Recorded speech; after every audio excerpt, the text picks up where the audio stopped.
बड़ी सुंदर बहू है, अच्छे खानदान की बहू है, अच्छा परिवार है, ये है वो है, खूब तारीफ करते हैं। अब समय आया, शादी हुई, बहू आ गई। अब बहू आई, जब बहू आती तो पहले चंद्रमुखी होती है, अम्मा जी अम्मा जी अम्मा जी, मम्मी जी मम्मी जी। थोड़े दिन के बाद थोड़ा सा अपना सूर्य जैसा प्रभाव दिखाना शुरू करती, सूरजमुखी बन जाती है। उसके बाद अब जो सासू दिन भर तारीफ कर रही थी बहू की, अब थोड़ी थोड़ी बुराई शुरू हो गई। और जब बहू ज्वालामुखी बनती है, फिर तो उसके बिना उसके साथ रहना मुश्किल हो जाता है। तो इस तरह से ज्यादा रोकना टोकना, ज्यादा अटैच होना ही बुराई का कारण है। ज्यादा अटैच होना ही बुराई का कारण है। न ज्यादा अटैच हो, न ज्यादा बुराई हो। दूर से देखो, दूरदृष्टि ज्यादा अच्छी होती। दूरदर्शन, कैसा दर्शन करो?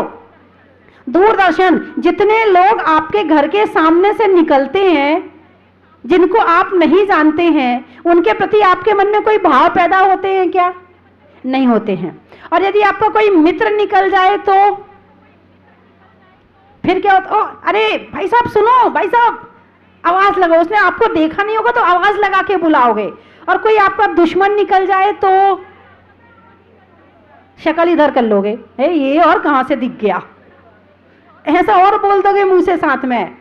यानी कुछ लोग ऐसे हैं जिनसे ना राग है ना द्वेष है, कुछ ऐसे हैं जिनसे राग है, कुछ ऐसे हैं जिनसे द्वेष है। और सबको एक सा बना दो तो ना राग है, मित्र भी जा रहा है ठीक है जा, शत्रु भी जा रहा है ठीक है जा, और लोग जा रहे हैं ठीक है जाओ, बराबर, मन खराब ही नहीं हुआ। जिसको कहते हैं अनिष्ट संयोग। तो अनिष्ट संयोग हम खुद ही कभी कभी मिल जाते हैं और कभी कभी बना लेते हैं। जैसा हमारा कर्म होता है वैसा हमारे साथ सारे निमित्त मिल जाते हैं। बिना निमित्तों के हम कोई कर्मों का ना तो फल प्राप्त कर सकते हैं और ना कोई कर्म का बंध कर सकते हैं। इसलिए निमित्त के साथ में तो यदि हो सके तो निमित्तों से बचो। नहीं बच पा रहे हो तो साम्य भाव रखने की कोशिश करेंगे तो शायद हमारा मन शांत होगा, हमारा जीवन शांत होगा और हमारा जीवन अच्छा बनेगा। वरना ऐसे निमित्त पग पग पे मिलते रहेंगे और हमारा मन खराब होता रहेगा। और उन निमित्तों के कारण से ना सोफा सेट नरक जाएगा, ना सोने की अंगूठी नरक जाएगी, ना तुम्हारा घर नरक जाएगा, ना सामने वाला मित्र या शत्रु नरक जाएगा। उनके कारण से हम जरूर नरक में चले जाएंगे। अरे बोलो ना, जाना है क्या? किस किस को जाना है? हाथ उठाओ। अरे बोलो ना, किस किस को जाना, जल्दी बताओ। नरक किस किस को जाना है? किसी को नहीं जाना है। अच्छा, त्रियंच गति में किस किस को जाना है? पशु गति में किस किस को जाना है? किसी को भी नहीं जाना है। अच्छा, स्वर्ग में किस किस को जाना है? वहां भी नहीं जाना है, स्वर्ग भी नहीं जाना है। ओहो हो है। वो कहते ना, अब जग के दुख की तो परवाह नहीं है, स्वर्ग सुख की भी चाहे नहीं, मैं तो जामन मरण हो बे ऐसा पारस पे। वाह, सबको आता है, क्या बात है। भगवान से क्या प्रार्थना कर रहे? भगवान, जग के दुख की तो परवाह नहीं है और स्वर्ग सुख की चाह नहीं है, जग के दुख की परवाह नहीं है। भगवान, जितने देना हो दे दो, कोई परवाह नहीं। जग के दुख की तो परवाह नहीं है। भगवान, आप तो दुख से डर के मोक्ष में भाग गए, हम नहीं भागने वाले, हम तो यही रहेंगे। और स्वर्ग सुख की भी चाह नहीं है, मिलना ही नहीं है। ऐसे काम ही नहीं कर रहे कि स्वर्ग मिले, इसलिए पहले प्रार्थना कर दी, हे भगवान स्वर्ग के सुखों की चाह नहीं है और इसके बाद भी मैं तो जामन मरण, इसके बाद भी जन्म मरण मैटना है तो मैट दो, नहीं तो कोई बात नहीं, ऐसे दुख पाते तो हम रह लेंगे आराम से। अब तो आदत पड़ गई है। लेकिन नहीं, ये जो भावना है वो सम्यक दृष्टि की है कि ना जग के दुख की परवाह है, ना स्वर्ग सुखों की चाह है, बस एक ही भावना है कि मेरा जन्म मरण मिट जाए। सम्यक दृष्टि की भावना है। सम्यक दृष्टि होता है, वो कहता है भगवान, मुझे वो स्वर्ग नहीं चाहिए जहां आपकी भक्ति ना मिले, जहां मैं आपको जाकर भूल जाऊं। मुझे ऐसा सुख नहीं चाहिए, मुझे ऐसा दुख मंजूर है जहां मुझे आपकी याद आती रहे। वो दुख मंजूर है, कम से कम भगवान को याद तो कर लेते हैं, कम से कम भगवान की याद तो आ जाती है। ऐसा दुख मुझे मंजूर है, ये सम्यक दृष्टि की भावना है। और मिथ्या दृष्टि की क्या भावना है? हे भगवान बस स्वर्ग दे दो, आप तो क्या दे दो मुझे, केवल स्वर्ग दे दो, आपकी भक्ति वक्ति नहीं चाहिए, आपके चरण कमल नहीं चाहिए, हमें तो केवल स्वर्ग चाहिए। ये मिथ्या दृष्टि की भावना। और हे भगवान नरक से बचा लेना। लेकिन ध्यान रखना, नरक और स्वर्ग को छोड़ के हम पूर्ण शुद्ध भावों के साथ भक्ति करें तो आर्त ध्यान रौद्र ध्यान से बच जाएंगे। थोड़ा सा भगवान के दर्शन करते हुए विचार कर लिया करो कि प्रभु आप कैसे समभाव में बैठे हो, आपको ना किसी से राग है और ना किसी से द्वेष है। कितनी इसीलिए शांति है, जब तक राग और द्वेष रहेगा तब तक शांति नहीं रहेगी। और जिस दिन राग और द्वेष खत्म हो जाएगा उस दिन जैसे भगवान बैठे हुए हैं बस ऐसी शांति से हम भी बैठ जाएंगे। तो इस तरह से अगला है पीड़ा चिंतन। पीड़ा, कष्ट, बीमारी, उसकी याद आती रहनी, 24 घंटे उसी की चिंता चलती रहती है, उसी के भाव चलते रहते हैं। ये भी त्रिहंच गति का कारण है। जानते हुए भी ये सब भाव आते हैं। घुटना दुख रहा है, सारे दिन घुटनी घुटना याद आ रहा है। कमर दुख रही है, सारे दिन कमर ही कमर याद आ रही है, सारे दिन इसी की टेंशन चल रही है। इस तरह की टेंशन से हमारे अशुभ कर्म का बंद होता है और अशुभ कर्म अशुभ फल देता है। अभी अशुभ कर्म का उदय चल रहा है तो हमारे को पीड़ा हुई है, और फिर अशुभ बंद कर रहे हैं तो आने वाले समय में भी अशुभ का फल अशुभ ही मिलेगा। तो जब इस तरह की बात हो तो अपने मन को डाइवर्ट करने की कोशिश करें, स्वाध्याय करें, विनती पढ़ें, ध्यान करें, प्रभु का नाम लें। ध्यान वहां ना लगा के भगवान में ध्यान लगा लें तो मन वहां से हट जाएगा। धर्म स्नेही बंधुओं, एक कई हजार वर्ष पुराना एक पेड़ था, बड़ा मजबूत, तूफान जिसे हिला ना पाए, आंधी जिसे डिगा ना पाए, बाढ़ जिसे बहा ना पाए, गर्मी जिसे सुखा ना पाए और सर्दी जिसे ठंडा ना कर पाए, ऐसा हजारों वर्ष पुराना पेड़ आराम से खड़ा हुआ था, लहलहा रहा था। बड़ी बड़ी डालियां, बड़ी बड़ी शाखाएं, हरे हरे पत्ते, बड़ा प्रसन्न।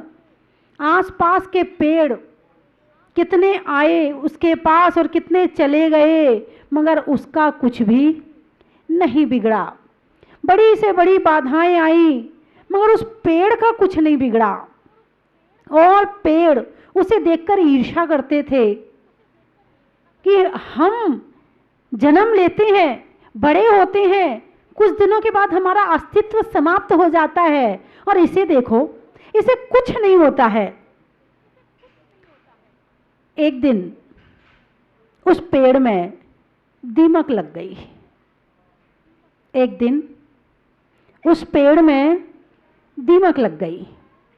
जिस पेड़ ने बड़े बड़े संघर्ष झेले थे, जिस पेड़ ने बड़ी बड़ी बाधाएं झेली थीं, दीमक लगते ही वो धीरे धीरे खोखला होना शुरू हो गया।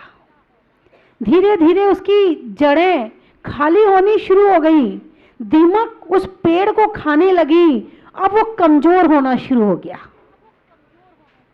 बाधाएं जिसे डिगा नहीं पाई, उसे एक छोटी सी दीमक ने कमजोर कर दिया, उसे खोखला करना शुरू किया।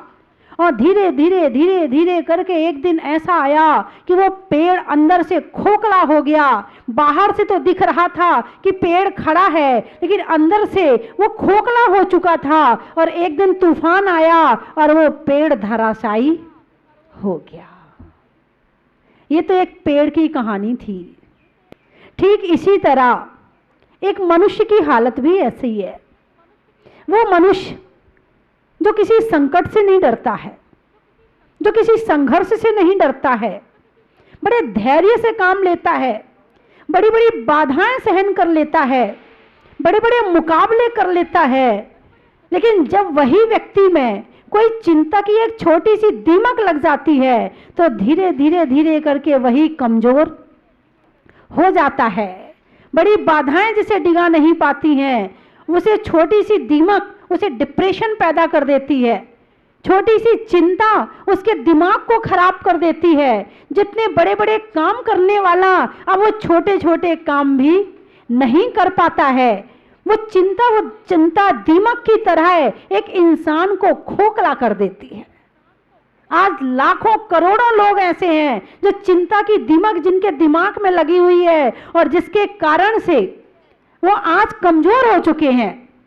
और कभी कभी तो इंसान वास्तव में चिंता होती है तो चिंता लेता है, और कुछ इंसान ऐसे होते हैं चिंता नहीं भी होती है तो फालतू की चिंता करके कमजोर हो जाते हैं। ज्यादातर ऐसे ही है। 100 में से 80 और 90 तो ऐसे मिलेंगे कि कोई काम नहीं होता चिंता करने का, फिर भी टेंशन करे जाते हैं, अपने आप ही खुद को कमजोर बनाए जाते हैं। और कुछ के पास वास्तव में टेंशन होती है इसलिए वो करते हैं। और ये चिंता की दीमक जिसको लग जाती है उसको कमजोर कर देती है। तनाव की नाव में जो बैठ गया वो डूब गया। क्या कहा मैंने? तनाव की नाव में जो बैठ गया वो डूब गया। बंधुओं, चिंता होती है जब भी सामने हमारी बात ना मानी जाए, हमारे अनुकूल परिस्थितियां ना हो, हमारे अनुकूल काम ना हो, हमसे विरुद्ध कोई चले तो चिंता होती है, गारंटी से होती है। लेकिन कुछ देर तो वो अपने आप चलती रहेगी। फिर अपनी आत्मा को जागृत करो, अपने विचारों को जागृत करो, अपने ज्ञान को जागृत करो, चिंता की जगह चिंतन शुरू कर दो। ये जो मैं चिंता कर रहा हूं इसका रिजल्ट,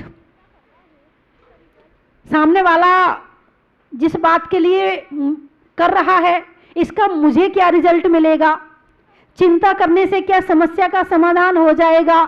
थोड़ा सा चिंतन शुरू कर दो, और जैसे ही चिंतन शुरू होगा तो पता चलेगा कि आधी चिंता तो वैसे ही भाग जाएगी।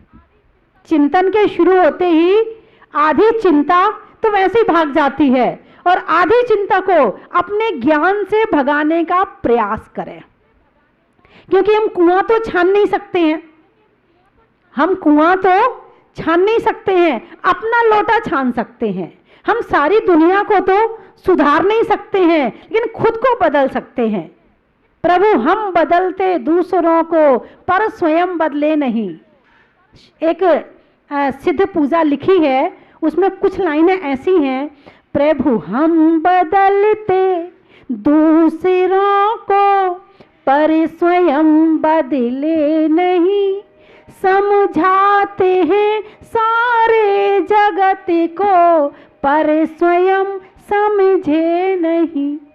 इससे ही अंतर है मलिन, यह जल चढ़ा पावन करो।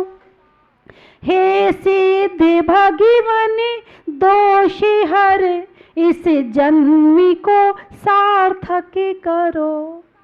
भगवान ने क्या किया था? चिंतन किया था या चिंता करी थी? चिंतन किया था। भगवान पारसनाथ के ऊपर कमठ ने पत्थर बरसाए थे, कमठ ने बारिश बरसाया था, बुरी बुरी आवाजें निकाली थी, और पता नहीं कितना उपसर्ग किया। तब पारसनाथ भगवान ने चिंता करी थी या चिंतन किया था?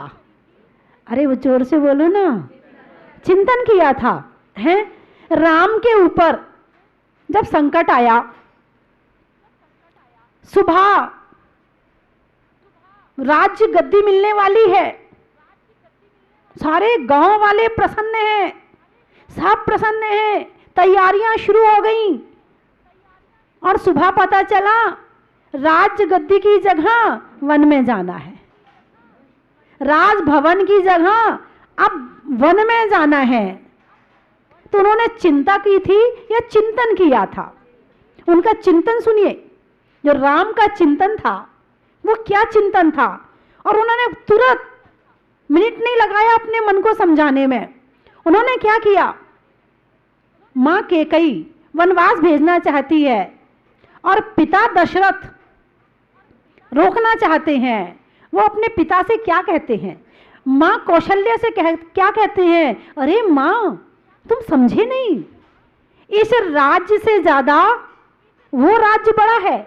इस राज्य की तो सीमाएं हैं, मगर जंगल की कोई सीमाएं नहीं होती हैं। मुझे तो इतना बड़ा राज्य मिलने वाला है, आप क्यों चिंता करते हो? यहाँ तो बाधा डालने वाले मिल जाएंगे जब हम राज्य का संचालन करेंगे, मगर जंगल के राज्य के संचालन में कोई बाधा आने वाली नहीं है। माँ, यहाँ कितने साधु संतों के दर्शन होते हैं, और जब मैं जंगल से आऊंगा मुझे कितने साधु संत मिलेंगे, उनके करीब बैठने का मौका मिलेगा। यहाँ तो राज्य में रहकर साधु संतों से दूर रहता हूँ। अरे माँ, पिताजी, अब मैं जंगल में जाऊंगा तो मुझे साधु संतों के निकट रहने का सौभाग्य मिलेगा, उनकी सेवा का सौभाग्य मिलेगा। माँ, इस पुण्य से वंचित क्यों करना चाहती हो? मेरी माँ कैकेयी ने तो मुझे कितना पुण्य, मेरे कितना अच्छा सोचा है मेरे लिए। मैं कम से कम थोड़ी बहुत तपस्या करूंगा, मैं सुख में रहकर धर्म भूल जाता हूं शायद, तो कम से कम जंगल में रहकर मुझे ज्यादा मौका मिलेगा धर्म करने का, माला फेरने का, प्रभु को याद करने का। आप बिल्कुल चिंता ना करो मां, मैं जंगल में भी बहुत खुश रहूंगा। यह था राम का चिंतन। राम की जगह आप होते तो क्या करते? बताइए बताइए, क्या करते? टेंशन हो जाती, तुरंत टेंशन हो जाती। पहले तो टेंशन करते, फिर थोड़ा सा पिताजी से लड़ते। तुम्हारी पत्नी ने तुम्हें वचन दिया था, तुमने दिया था पत्नी को वचन।